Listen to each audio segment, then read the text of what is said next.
James leaned back in the leather chair of his vast office, staring at the untouched documents scattered across the mahogany desk. The numbers, contracts, and deals that had once driven his empire meant nothing to him now. His fortune had made him one of the most powerful men in the city, but wealth could not fix what truly mattered: his twin sons.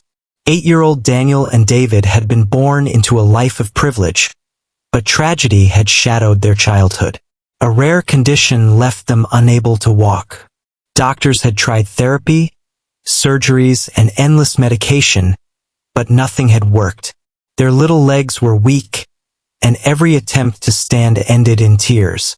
James loved them more than anything, yet every time he saw the other children running in the park, kicking a ball, chasing after ice cream trucks, he felt his heart tighten. His sons only watched from their wheelchairs, eyes filled with questions they never asked aloud. "Why not us, Daddy? Why can't we run like them?" It was a question James had no answer to. The mansion was filled with silence now. Their laughter had become rare, replaced by the quiet hum of machines and the soft shuffle of nurses and caretakers. James had hired the best professionals money could buy, yet nothing changed. Until she arrived. Anjali. She was unlike any nanny James had ever interviewed.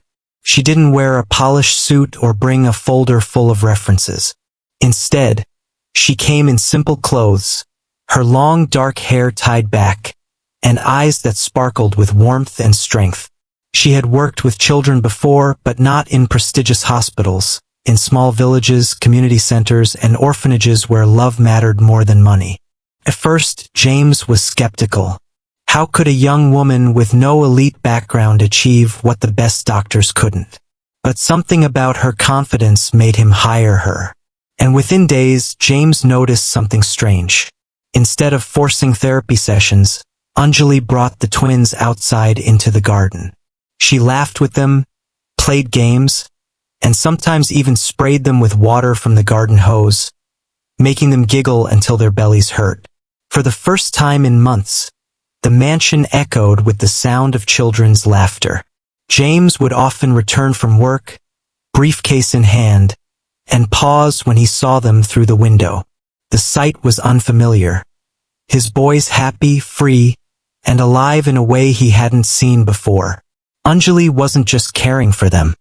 She was healing their hearts. One afternoon, as James stepped into the garden quietly, he froze.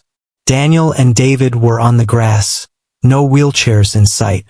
They weren't walking yet, but they were on their knees, laughing, reaching for the water spray Anjali was holding.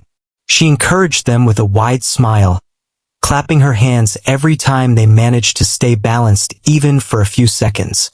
James's breath caught in his throat. For years, he had only seen his sons as fragile. But here, in this simple moment, he saw something he had never dared to believe in: hope. He stood there in silence, unable to move, as the sun bathed the scene in golden light. For the first time in a long time, James felt a lump in his throat. Not of sorrow, but of something powerful, something he thought he had lost forever: faith. That night, James sat alone in his study, staring into the dim glow of the fireplace. The memory of what he had witnessed in the garden refused to leave his mind. His sons kneeling on the grass, laughing as if they had forgotten their wheelchairs existed. It was a sight that should have filled him with joy. And yet, he couldn't stop the gnawing fear inside him. Was it real progress? Or just play? James had spent a fortune on world-class physiotherapists. They had all told him the same thing: the twins will never walk without major surgeries. And even then, it's unlikely. He had accepted it, swallowed the pain like a bitter pill. And now here was a young nanny, barely older than a college graduate, daring to do what no expert had managed. His logical mind told him it was impossible. But his heart wanted to believe. The next morning, James decided to test her. When Anjali came into the dining room, carrying 2 trays of food for the boys, James stopped her. "Tell me," he said, his tone sharper than usual. What exactly are you trying to do with my sons? She placed the trays down carefully, then looked at him without flinching. I'm trying to give them what money cannot buy, Mr. James, she replied softly. He frowned. And what is that? Courage. Her voice was steady, filled with a quiet conviction that shook him more than any medical explanation ever had. She continued, You see them as broken. The doctors see them as a case file. But I see them as boys. Strong boys who can laugh, who can dream, who can fight if they're given the chance. I'm not healing their legs first, Mr. James. I'm healing their hearts. Without that, no therapy will ever work. James was silent. For a man used to commanding boardrooms, he suddenly found himself speechless before this young woman. Over the next few weeks, he watched from a distance. Anjali had a way of turning every struggle into a game. She would place toys just a little out of reach, encouraging the twins to stretch and crawl. She sang songs as they tried to lift themselves up, clapping wildly at every small attempt. Sometimes she let them fall, but instead of comforting them with pity, she cheered them on. Good try. Now let's do it again. And they did. Again and again. James noticed the change. Their arms grew stronger. Their laughter came more often. They looked at life differently, no longer as boys trapped in chairs, but as children who wanted to try. One evening, James returned from a business trip earlier than expected. He walked quietly through the mansion, briefcase in hand, until he heard it, the sound of music. Curious, he followed it to the living room, and there he stopped in his tracks. Anjali was on her knees, guiding the twins as they clung to the back of the couch. Their legs trembled, their small hands gripping tightly, but they were standing. For the first time, unsupported by machines, the boys were on their feet, even if only for seconds. Anjali's voice rang out like sunshine. Yes, that's it. Look at you both, standing tall like little soldiers. One more second. Hold on. You can do it. James felt his chest tighten, his vision blur. He wasn't a man who cried easily, but in that moment, he felt his entire empire crumble before the sight of two shaky boys holding on to life with everything they had. For the first time, he realized something he had never dared whisper to himself. Maybe my sons really will walk one day. And it wouldn't be because of doctors or money or his fortune. It would be because of her. The young nanny who saw what no one else did. The days in the mansion began to change. Where once silence echoed through the marble halls, now laughter and music floated like sunlight through open windows. Staff who had grown used to the heavy gloom of the household found themselves smiling more often, stopping to watch the twins as they crawled, stretched, and even tried to balance with Anjali's gentle guidance. But not everyone approved. One morning, the family doctor arrived for a scheduled checkup. A tall, stern man in his 50s, Dr. Harris had been treating the twins since birth. James trusted him more than anyone when it came to medical advice. As soon as he saw Daniel attempting to take wobbly steps between the sofa and Anjali's outstretched hands, his face darkened. This is reckless, Dr. Harris exclaimed, throwing his clipboard down. You're pushing them beyond their limits. Do you realize how dangerous this is? If they fall the wrong way, they could damage their spines permanently. Anjali's smile faded, but she didn't back down. She placed a steadying hand on David's shoulder and met the doctor's glare. With respect, doctor, she said calmly.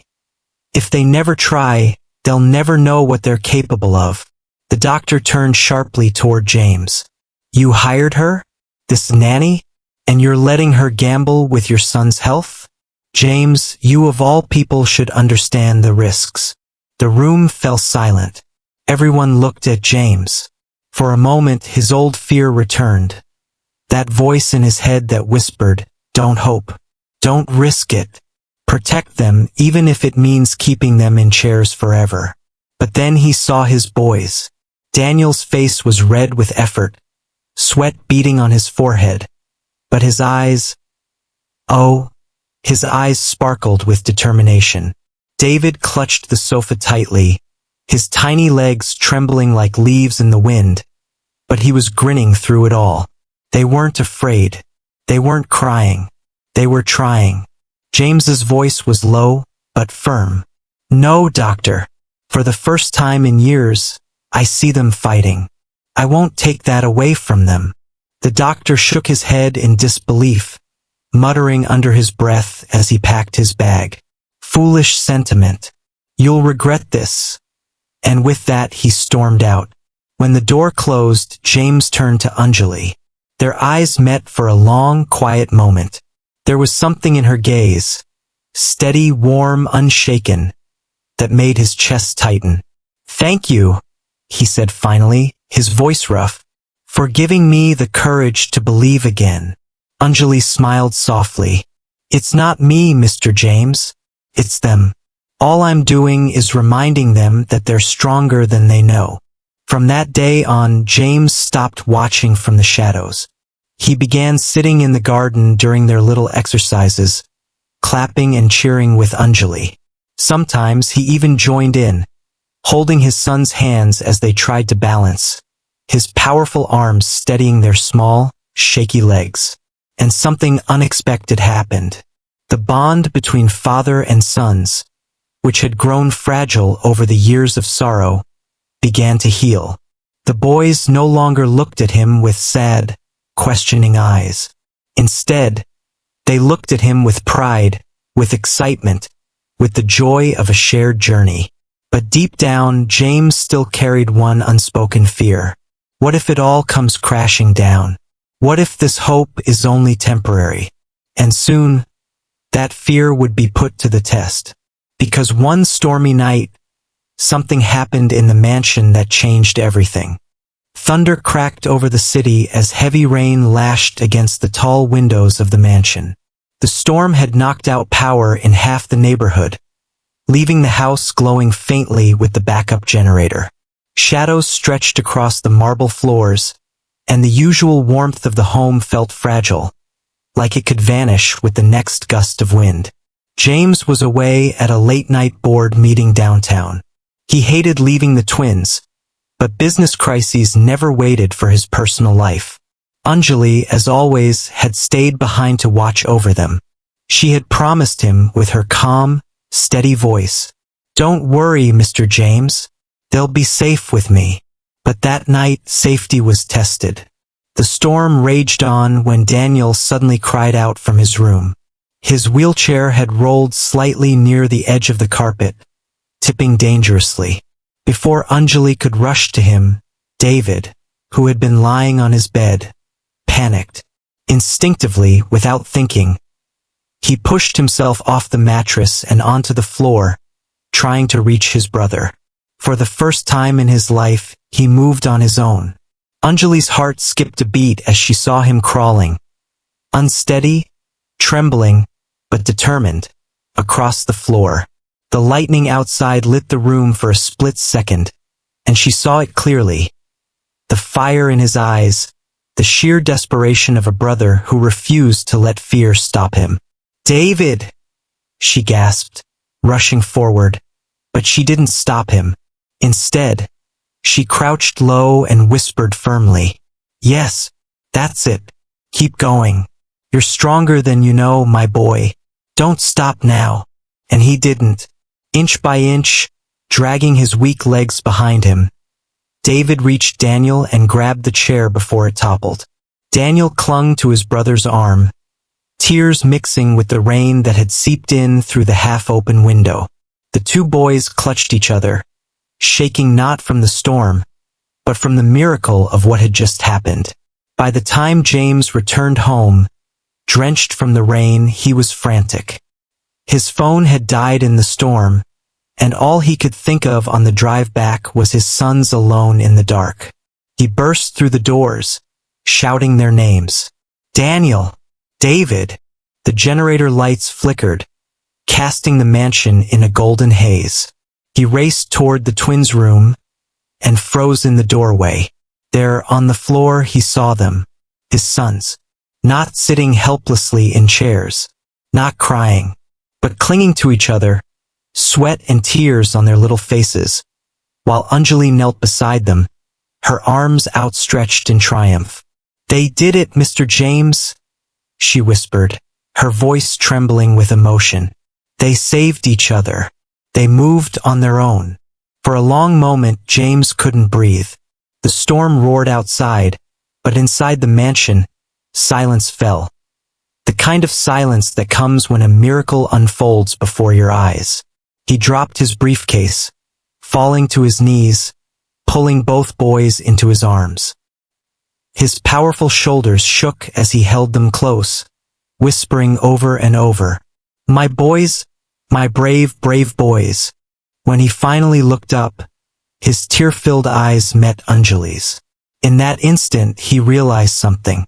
This wasn't just a nanny. This was the woman who had breathed life back into his home. The woman who had given him back his sons. The woman who had dared to believe when he had given up. And for the first time, Jeems whispered the words he had been too proud, too afraid to admit. "You've done what no doctor, no fortune, no power ever could. You've given me hope." Outside, the storm raged on. But inside the mansion, something far greater had begun. The quiet dawn of a miracle. The storm had passed, but the memory of that night burned in James's heart like fire. He could not forget the image of David crawling, Daniel holding on, and both boys proving to themselves that they were not as weak as the world believed. But Jeems knew this was only the beginning. Within a week, he arranged a private gathering at the rehabilitation center. He called in the best doctors, therapists, and a few close friends from his business circle, men who had watched him struggle for years with quiet pity. When Dr. Harris arrived and saw the twins, he folded his arms tightly, skepticism etched across his face. "This is unnecessary," he muttered. "They're not ready. You'll only embarrass yourself." Jeems ignored him. He had something to prove, not to the world, but to his sons and to himself. Anjali stood beside the boys, her hands steady on their shoulders. She knelt down and whispered in their ears, her voice like a gentle breeze. "Remember, it's not about walking perfectly. It's about showing them who you really are. Show them your courage." The room grew silent as the twins gripped the wooden bars of the practice frame. Daniel's lips trembled, but his brother David whispered, "We can do this." And then, slowly, painfully, beautifully, they began to move. First one shaky step, then another. Their legs wobbled like fragile branches in the wind, but they did not fall. The room, filled with hardened businessmen and cold doctors, suddenly felt like holy ground. Whispers turned into gasps. Gasps turned into stunned silence. And then, applause. It began with one nurse clapping through her tears, then another, until the entire room erupted in thunderous claps.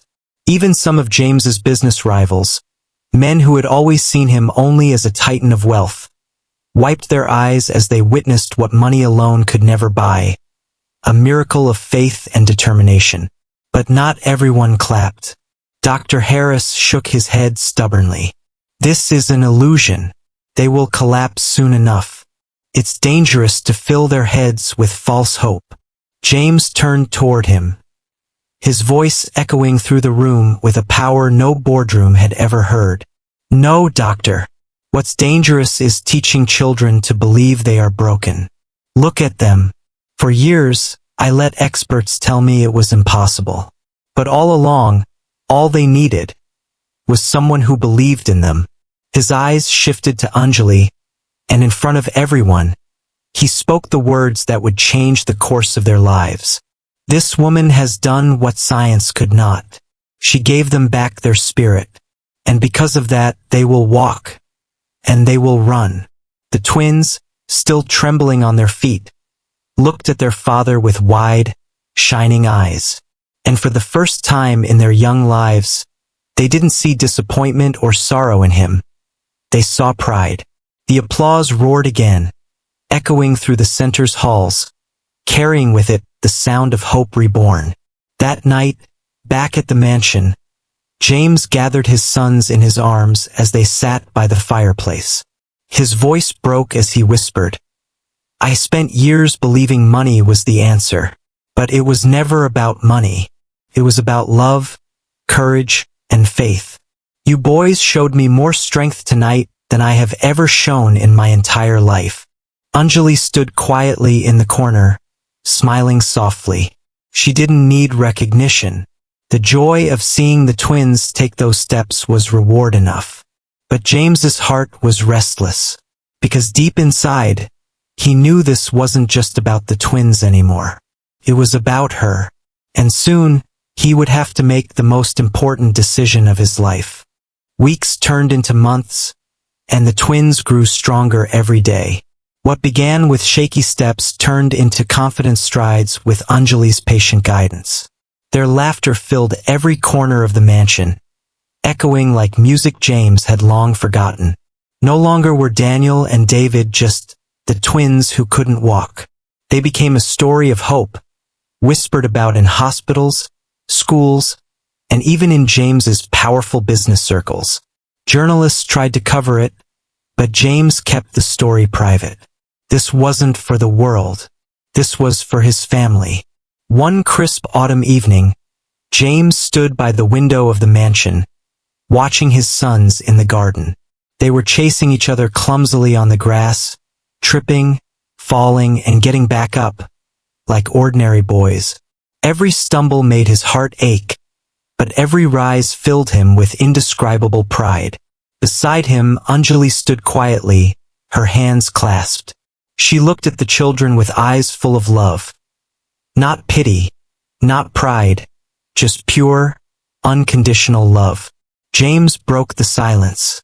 "You've changed everything," he said softly. She shook her head. "No, Mr. Jeems. They changed themselves. I only lit the spark." He turned toward her, his expression heavy but sincere. "All my life, I believed power was in wealth. But when my sons needed me most, all the money in the world couldn't help them. You reminded me what true strength looks like." Anjali lowered her gaze, a faint smile on her lips. She had never sought his gratitude. But in his voice, there was something different now. Not just respect, but something deeper. Jeems took a breath. His voice trembled, not with weakness, but with vulnerability. "I don't want you to be just their nanny. I want you to be part of this family." Anjali froze, her eyes widening. "Mr. Jeems." He stepped closer, his tone firm yet tender. "Not because I'm a millionaire. Not because I can give you wealth or status. But because you've given me something I thought I'd lost forever. Hope, faith, and love. My boys adore you, and so do I." Tears glimmered in Anjali's eyes, but she shook her head gently. "I didn't come here for love, Jeems. I came here because two little boys needed someone who believed in them." James's lips curved into a smile. The kind that only comes after years of pain have finally lifted. "And they got that. But I need someone too, Anjali. Someone who believes in me the way you believed in them." Before she could reply, the twins ran up to them, breathless and laughing. Daniel grabbed Anjali's hand while David tugged at James's sleeve. "Daddy," Daniel said, grinning wide. "When we grow up, we want to be strong like Anjali." David chimed in, his voice clear and proud. "Yeah, because she's our hero." Jeems looked at her then, the woman who had walked into his mansion as a simple nanny, and somehow rebuilt the very foundation of his life. And in that moment, under the fading glow of the autumn sun, surrounded by the sound of his son's laughter, Jeems knew one thing with absolute certainty. This wasn't just the story of a millionaire and his twins. It was the story of a family, broken once, now made whole. And it had begun the day he caught a nanny doing something incredible. Glowing star, the end glowing star.